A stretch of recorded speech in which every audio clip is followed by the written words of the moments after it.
Nesta noite dadivosa, em renovada satisfação, saúdo os queridos irmãos com a paz do Senhor.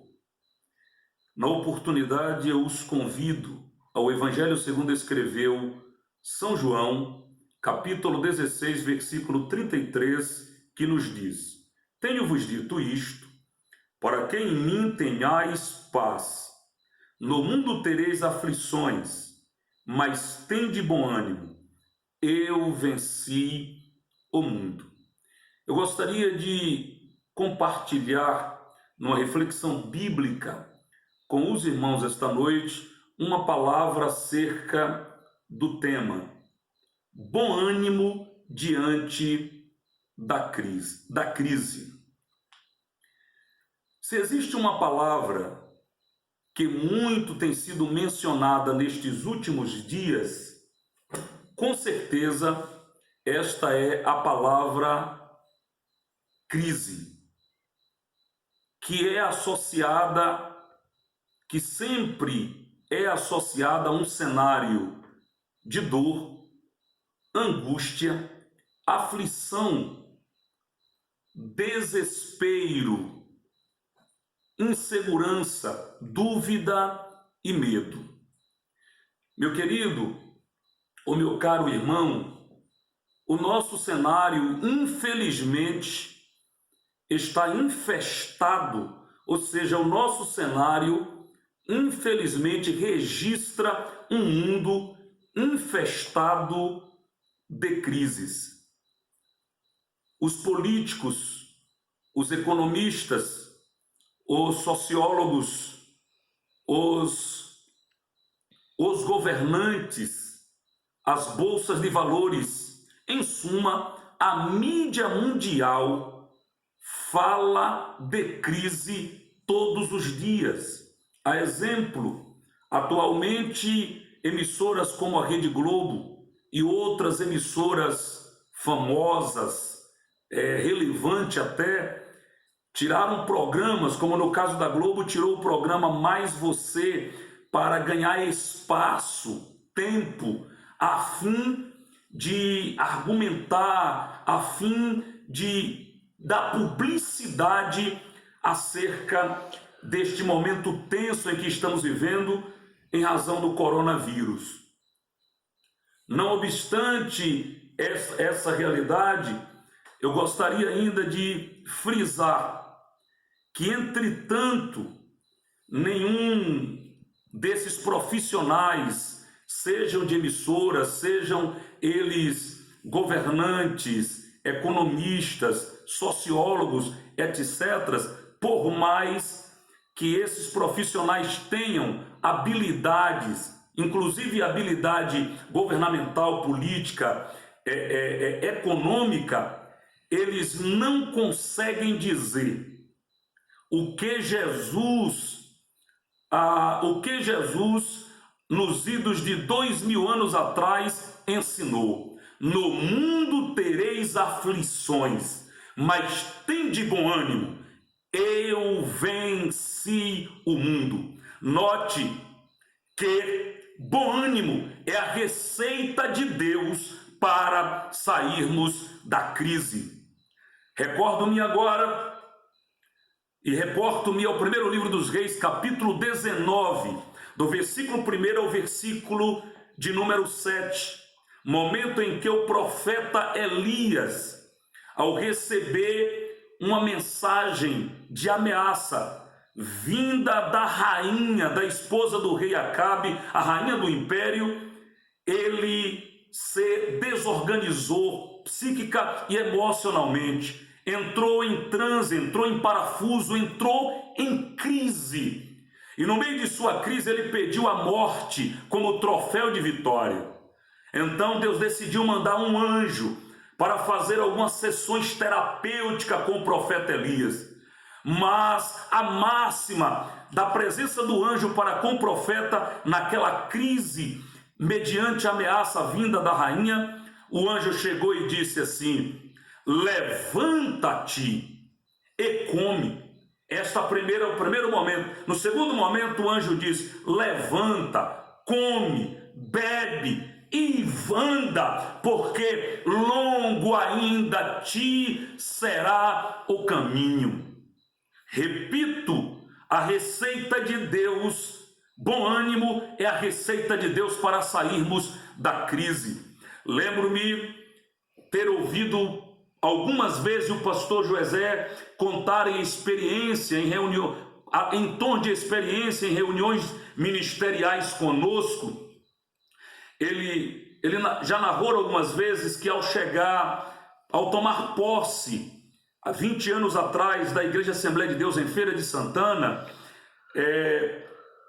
a igreja passava por um momento tenso, por um momento de crise. Era um momento de uma crise gerada por uma divisão por meio daquele vento chamado G12. E a igreja, o templo sede também estava em construção, e a sociedade rotulou o nosso templo de a igreja que nunca acaba.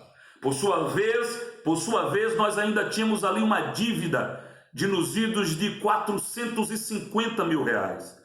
Não havia como o pastor Joesé não estar preocupado, não viver, de certa forma, um tanto pensativo, um tanto reflexivo a essa realidade. Mas uma irmã, esposa do pastor Valdemar Silva, em cada culto, em cada momento, todo dia de culto, no início e no final dele, quando ela se encontrava com o pastor Joesé, ela se aproximava dele e dizia, irmã Marli, recordei o nome dela, nossa querida irmã Marli, chegava e dizia assim, pastor Joesé, força! Ele disse que hora aqui, hora ali, ela chegava, força! E essa palavra, sem que a irmã soubesse, ia oxigenando psicologicamente, emocionalmente, o nosso amado pastor Joesé Cruz Santana. Ia fortalecendo, ia animando. E não muito tempo depois, aquela crise estava superada.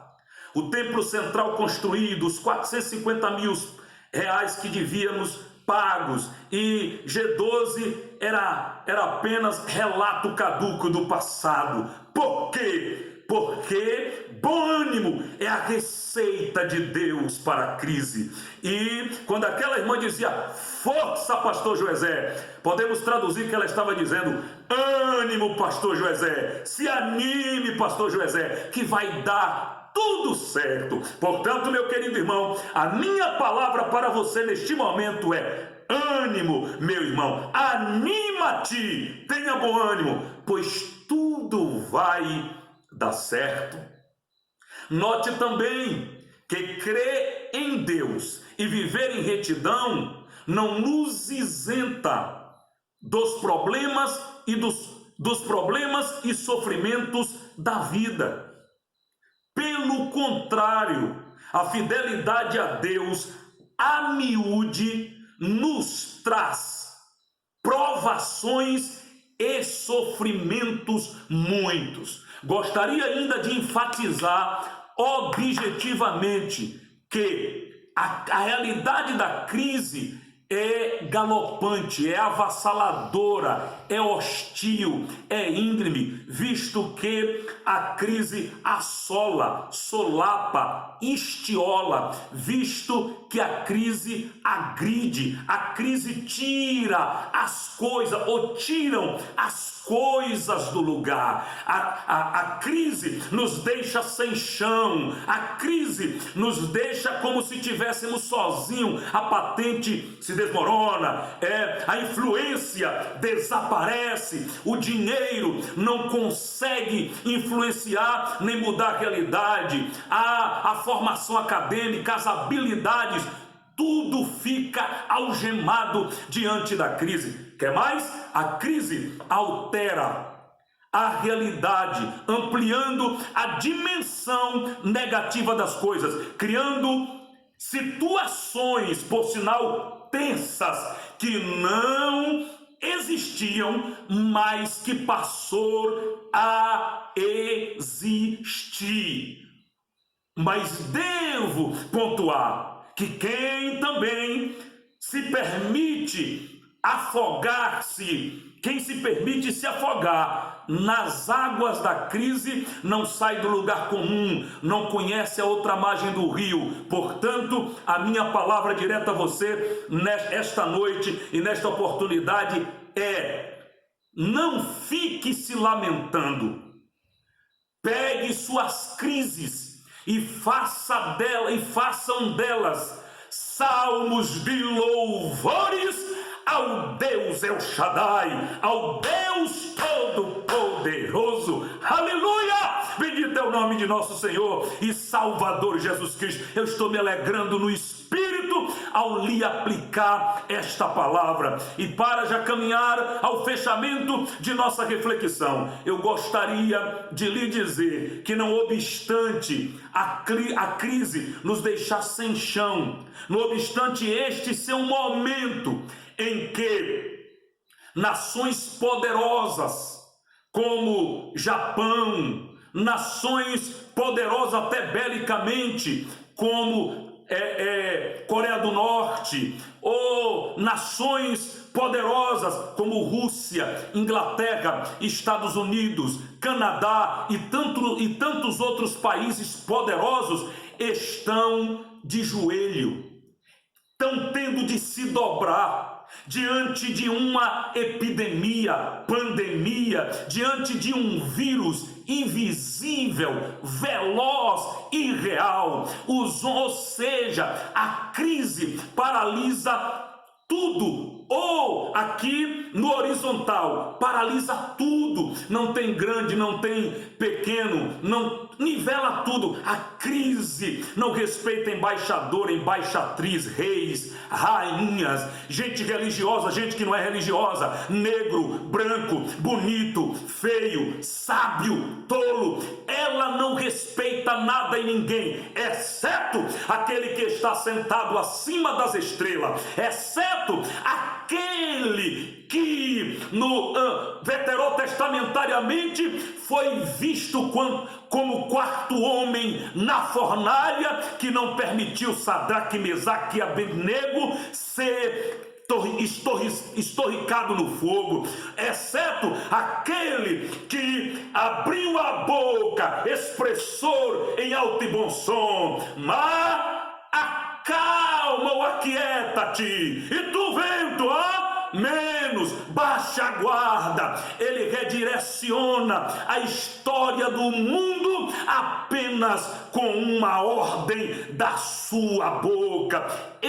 A ele sim, a crise bate continência, a crise respeita, a crise se rende. E eu gostaria de dizer a você, irmão, nós temos ele. Nós temos algo mais. Muita gente não tem, mas você tem. Ele é nosso refúgio e fortaleza, socorro bem presente em tempo de angústia. E para fechar, por que precisamos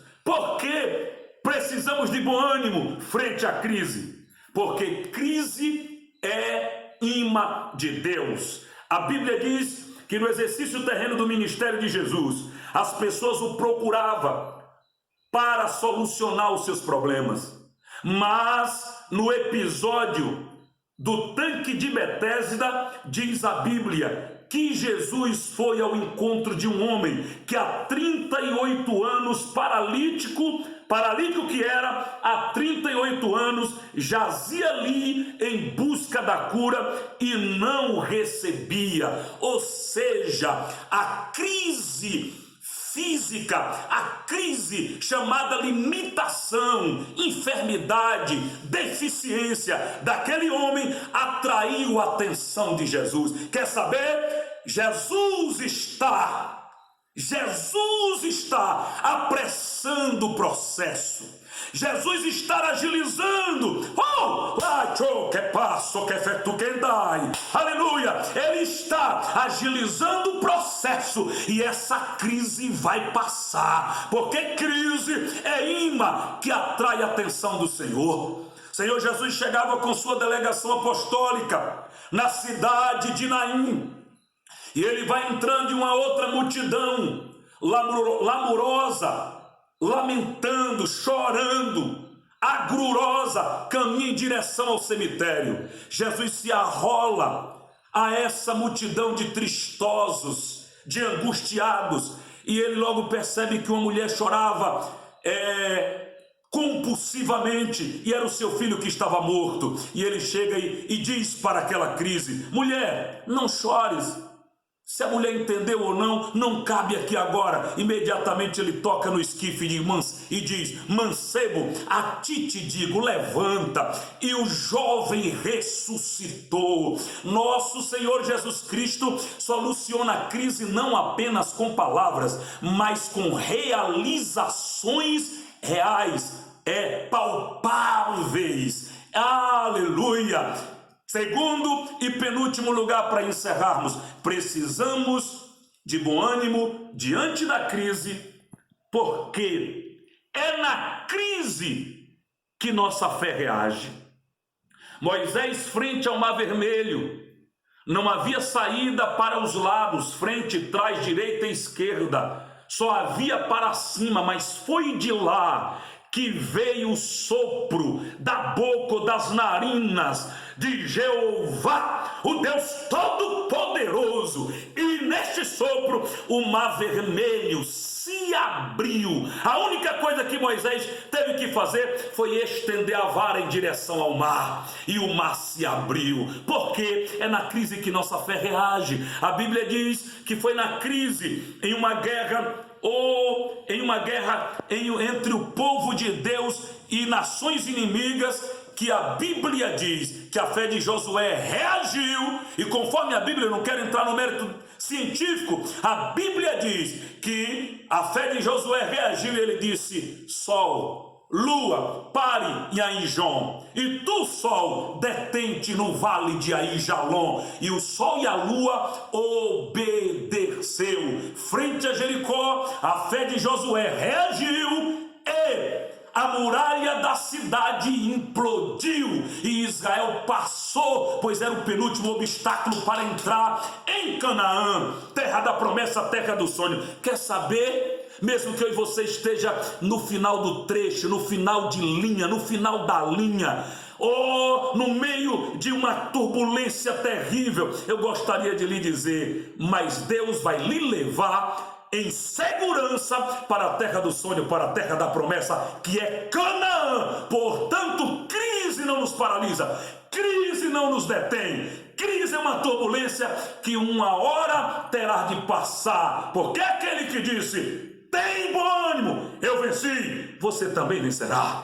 Amém? Em último lugar, ou melhor ainda, neste segundo e penúltimo lugar, eu lembrei aqui agora, a crise da mulher do fluxo de sangue foi estancada quando a fé nela reagiu e ela tocou na barra da túnica de Jesus, e a hemorragia foi estancada. Quer saber? Para o nosso Deus, um toque só, um gesto só, toda essa situação terá sido resolvida. Em último lugar, precisamos ter bom ânimo diante da crise, porque é na crise o desejo de Deus sempre é nos dar o melhor. Quer exemplo? A Bíblia nos relata que os israelitas lidaram com várias crises no deserto no período de 40 anos no trajeto Egito-Canaã.